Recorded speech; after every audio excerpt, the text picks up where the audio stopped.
Very much, Riv, and thank you for joining us today, Wickd.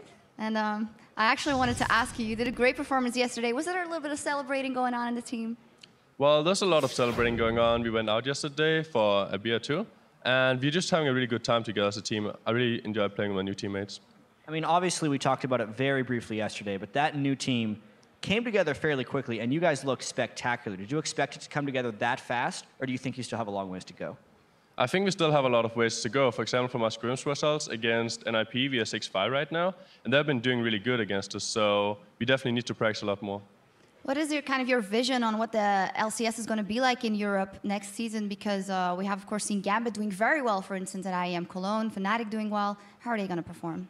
I think LCS is going to be even harder next year because all the teams have roster changes. The amateur scene was really strong last year, and they're starting to come into the LCS as well, while some LCS players that have dropped off is not in LCS anymore, so there's a lot of new talent. Yeah, and I mean, even this game coming in now, a lot of the players on Lemondogs are completely unknown. You playing a lot of solo queue yourself and knowing that these Lemondogs players come from solo queue, what do you have to say about some of these guys skill-wise? I know that they're incredibly good in solo queue and so on. They have high mechanical skill and so on, but I'm not entirely sure about the teamwork yet because we haven't played against them. I think against TSM, they're going to be equal in lanes and so on, but I think TSM might take it the teamwork.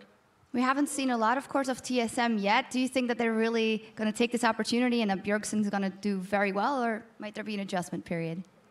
I think Bjergsen is an incredible player. Like we saw when he played last season in Europe as well. He's really good, so he's a huge addition to TSM, and he brings the European meta to the team as well, so it's a lot of knowledge. So are you calling it for TSM, or?